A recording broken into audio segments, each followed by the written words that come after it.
the headset in. Hope people can hear me. If not, I'll just do one without the headset, but want to make sure people can hear me. Um, yeah. So, yesterday was an interesting night for boxing. Um, Once again, these things are media nightmares, especially if you only really have just one person that really, covers boxing. And really, me, myself, I'm my own entity. And, that's unfortunate, but, it is what it is. Like I said, these things are difficult for media when you have three cards going on at the same time. You can literally not be in two or three places at one time. You know, um, you had the PBC card, in which I heard uh, Omar Figueroa got beat into retirement, basically off a dude that took a fight on pretty much 1 week's notice. Uh, Not a good look. Not a good look at all. So, I didn't get a chance to review uh, the PBC card, but I'll take a look at it when I get home. So, you know, I'll take a look at it when I get home, see what happened with the PBC card. All that stuff get posted on YouTube after a while, so all that stuff is made available where you can watch the card in its entirety. So, you know, we'll see what happened. Um, getting getting back to, I'll get to the top rank card. I'll get to Norvante. Um, I'll get to him later on, but I want to talk about Anthony Joshua. Um, I got a chance to review that fight, and I'll watch it again um, before I have an overall assessment. I'm just saying, as far as that fight go, um, you kind of was thinking that Anthony Joshua would have had to knock him out to get the nod because, it is what it is. But what I don't understand, and I like something that Andre Ward said. I like what Andre Ward said, and y'all need to watch that, you know, um, you need to watch that interview he did, with me and a bunch of other media, something that he said, where Andre Ward was talking about, Usyk getting all this praise for being a pure boxer and, you know, being a boxer and having a high ring IQ, which he does. Now, it's amazing nobody's calling Usyk boring, which I'm going to do a separate video about that. Like I said, it never ends with boxing. You always see the double standards. And like I said, people can't help but to find a reason to, discredit, you know, fighters that look a certain way. Now, all of a sudden, Usyk is praised for being this master boxer, outclassing people, outthinking people, and which he did with Anthony Joshua. But like I said, when it came to Floyd Mayweather was boring. When it came to Andre Ward was boring. You hear this all the time. But now Usyk is getting praised for being a boxer. Even Tyson Fury get praised for being a boxer, for having good ring generalship and getting in the ring and displaying, a high IQ. Like I said, I'm gonna continue to talk about this kind of stuff because it really makes me hella mad when I see the double standard that goes on. At the end of the day, even though I didn't like how Anthony Joshua had been moving the past few years, I did feel bad for him because he had a great game plan and I just, he had a great game plan and it just didn't go his way. And the more I see what has happened with Anthony Joshua, and Anthony Joshua you just be like, man, now Anthony Joshua has 3 losses, back-to-back losses. I don't think that's, you know what I'm saying? I don't think that's the end of him, but it's a major setback. And it really makes you think. And it just really makes you think Anthony Joshua made the biggest mistake in his life when he didn't go fight Deontay Wilder. And to me, Eddie Hearn did him a disservice. He did himself a disservice. You know, Anthony Joshua could have made $200 million with 2 fights with Deontay Wilder, and he chose to fight some of the dudes that he was fighting. And you know, like I said before, and I'm gonna say this, and this is gonna be controversial, and I don't care who gets mad. This is just real talk. Anthony Joshua had a chance to have basically have a unified, undisputed showdown with Deontay Wilder. Once again, missed opportunity. 2 black fighters that could have fought, that were undefeated at one time, could have fought for undisputed. The buzz for that fight would have been huge. And basically, Anthony Joshua, Eddie Hearn, and Al Heyman pissed that fight away, and they ruined a chance for everybody to make a lot of money. Because once again, they couldn't put their egos to the side and find a way to make this fight. And it's kind of karma for Anthony Joshua when you think about it. You know, he let Eddie Hearn basically coerce him into not fighting another black man for undisputed. But then all 3 of his losses have happened with fighters who are not black.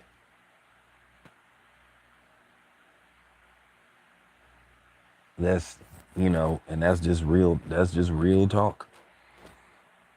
You know,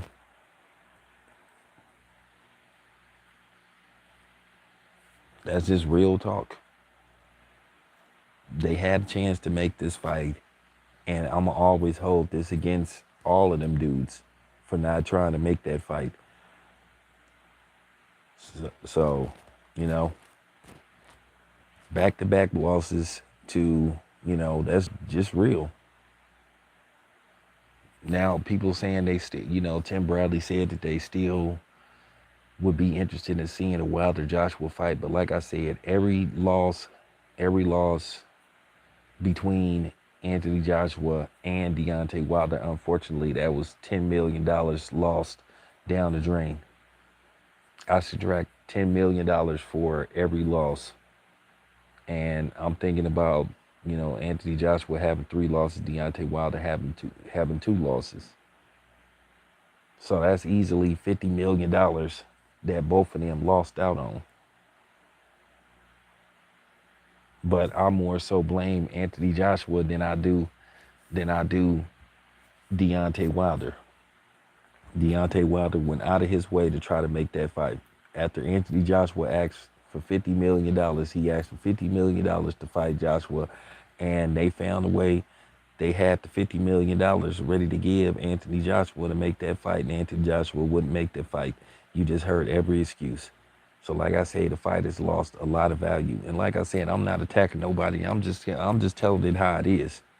The fight should have happened, and it didn't happen. And like I said, it's just not the same, and the interest is just not there anymore. Real talk. He should have got, they should have tried to find a way to make this fight. So like I said before, now, a lot of people gonna come like talking a whole bunch of stuff, but I ain't worried about that because I can handle it. I'm a big boy. I'm not worried about the backlash or whatever, but if you disrespect me, I will disrespect you back. So at the end of the day, Anthony Joshua paid a stiff price for basically not trying to fight Deontay Wilder. He should have forced Eddie Hearn to make that fight. They could have found a way to make that fight happen. They could have did a joint pay-per-view. And when people try to act like joint pay-per-views are impossible, that's not factual. Joint pay-per-views can happen.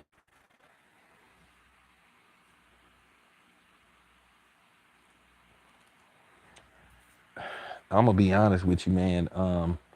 I think AJ should go back to the drawing board. I don't think I don't think he's headed towards retirement. I mean, he didn't get like beat down in the fight. He lost the fight, but he didn't get beat down. I just think he should go back to the drawing board. He might need to take a light touch, you know, and then we got to see how Wilder looks against Hellenius now. If Wilder, like, ices Hellenius, then, okay, we'll see what's up. But I think AJ should take maybe one or two tune-up fights, and I think AJ should try to get back in the ring as soon as possible. Maybe take 4 or 5 months off and try to get back in the ring, and then maybe hopefully, if we lucky, we could try to get, if there's still interest. I just don't think that there's interest in it's much interest in Deontay Wilder, Anthony Joshua, as it would have been if this fight would have happened, at least 3 or 4 years ago. You just gotta tell the truth. That's the problem. People don't want to tell the truth. The interest isn't there anymore. It could have happened years ago. The buzz would have been high. Like I said, if they had found a way to make this work, and do a joint effort. Like I said, Anthony Joshua versus Deontay Wilder would have been huge. It would have been an interest in that fight. People would have came out to see that fight. They could have did a 2-fight deal. The first fight could have been did at Wembley Stadium because Anthony Joshua had three of the 4 belts, whatever the case may be. They could have did a 2-fight deal. Okay.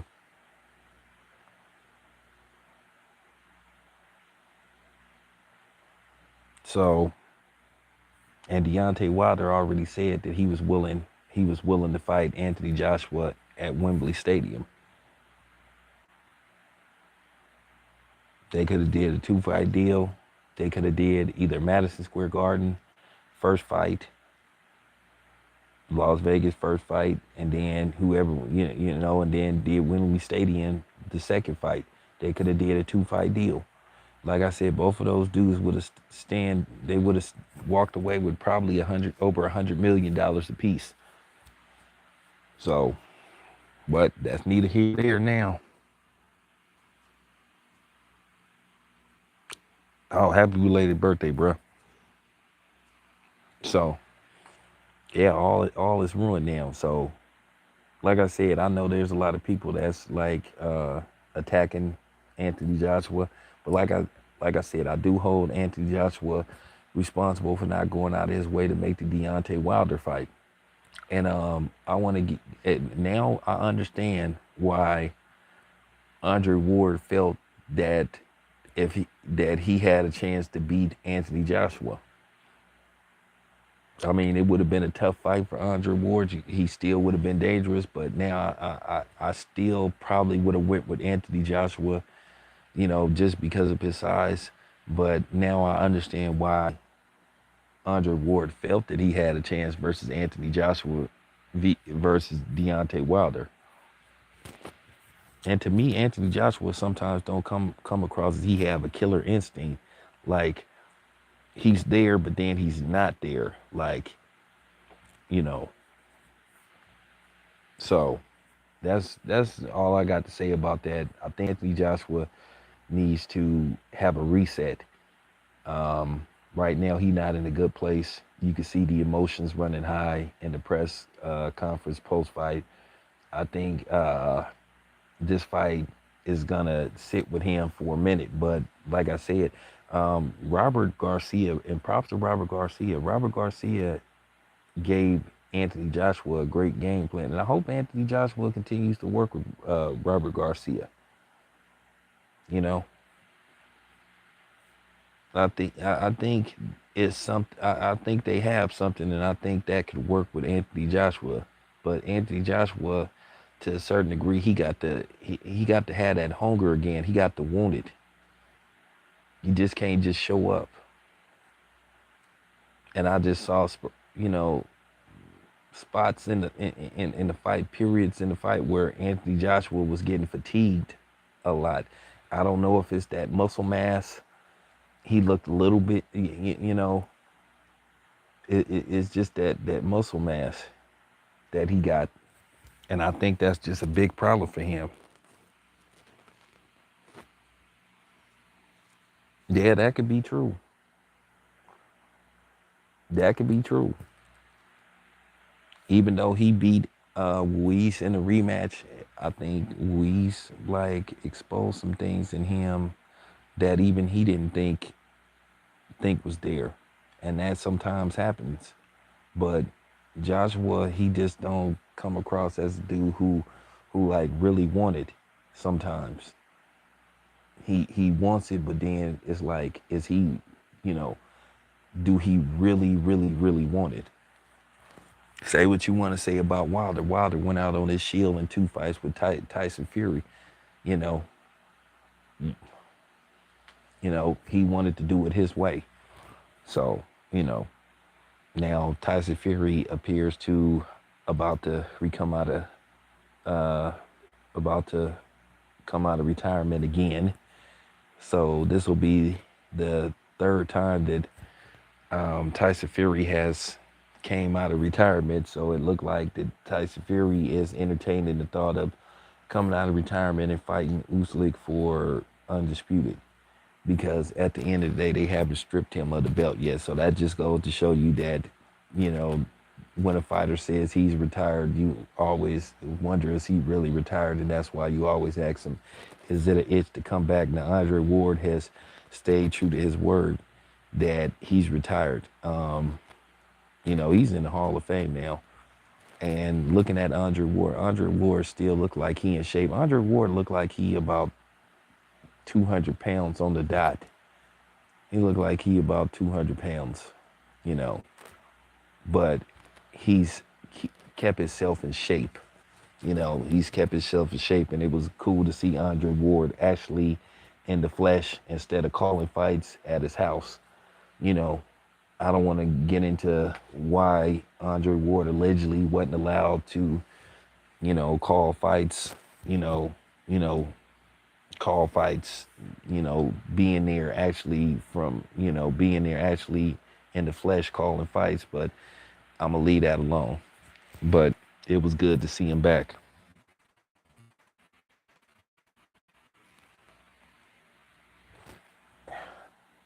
I mean, I'm gonna just tell you guys, and I'm gonna be completely honest with you. Tyson Fury versus Usyk could be a very boring fight. It's gonna be one of them fight because both of those dudes are boxer punchers. So you have to have the right type of opponent to make you fight a certain type of fight. This could be the second coming of Tyson Fury versus Vladimir Klitschko. If you remember that fight was very unbearable to watch. I've never watched that fight a second time. That fight was just like an eyesore. So it could be an eyesore. We all Usyk is not going to go in there and start swinging for the fences. He's going to try to box. He's going to take what Tyson Fury gives him. But the problem is Tyson Fury is just so big. You're talking about a 6'9" guy that walks around probably at 300 pounds. You have to favor Tyson Fury to win this fight. And I think Tyson Fury could possibly get maybe a late stoppage and become undisputed. Tyson Fury is just one of them things. I just think Tyson Fury, he's going to use every tactic and trick he has in the book. But I think for the most part, this fight is probably not going to be very good. Or you could just see one of them fights where Tyson Fury just tries to outbox Usyk. If Usyk doesn't give Tyson anything, then Tyson Fury will just try to outbox him, try to land punches and just try to outbox him. But then that's the problem. Usyk is gonna try to outbox Tyson Fury. He's gonna try to stay out of harm's way.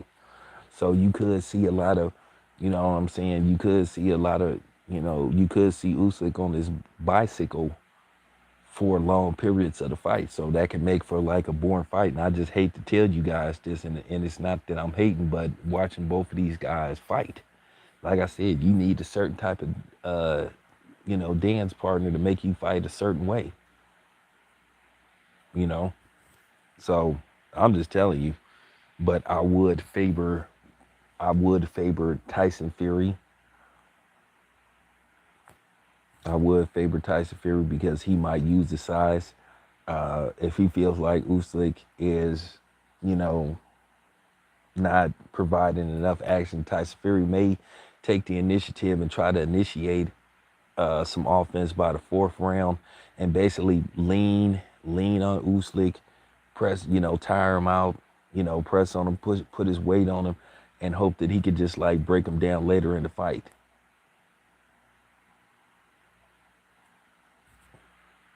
But Tyson Fury, if that fight was to happen, he comes out of retirement. Tyson Fury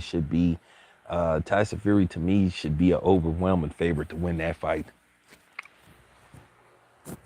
But I'm just saying, if you expect that fight to be Muhammad Ali and Joe Frazier, you sadly mistaken.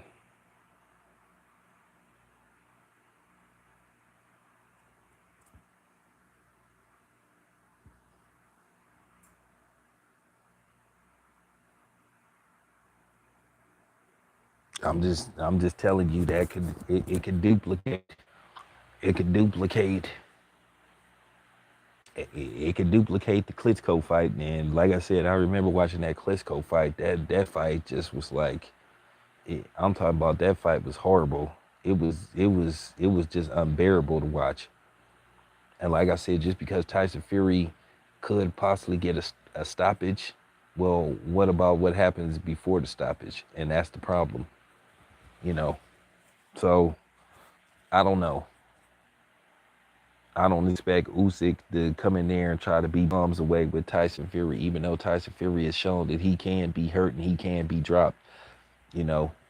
But to me, Usyk don't have like one punch power. So I'm just telling you guys now, that fight might be a snooze fest. Just keeping it a buck.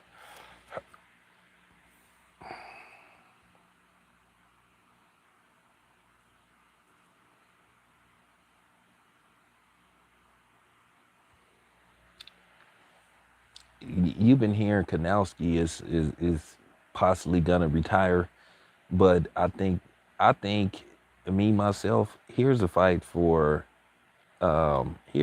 that AJ should be interested in, a fight that kind of like put him in a position to basically prevent one of the biggest heavyweight showdowns in history from happening. Maybe he should revisit the Charles Martin situation. Uh, Maybe fight a rematch with Charles Martin. Like you said, Ruiz is an option.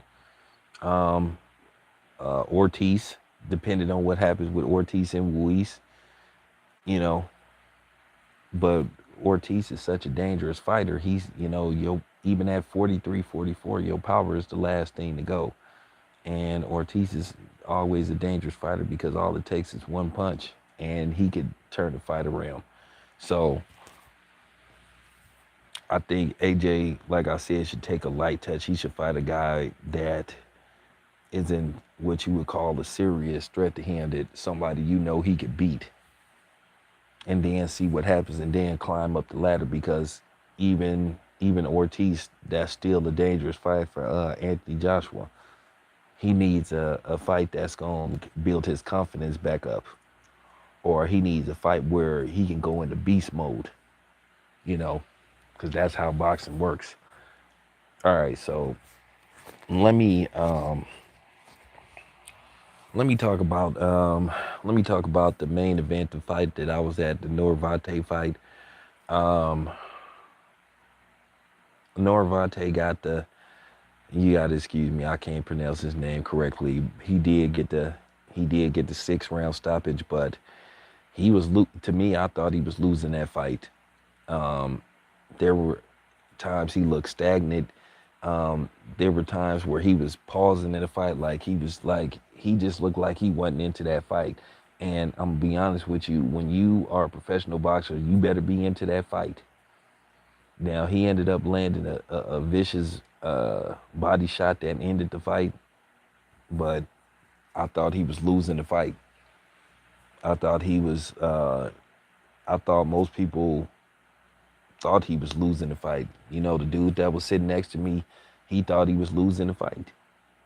And going into the sixth round, I had him well behind. I had him like, um, I, I had, I had him like behind, like maybe, you know, maybe 4 rounds to one, and then he ended up getting the stoppage.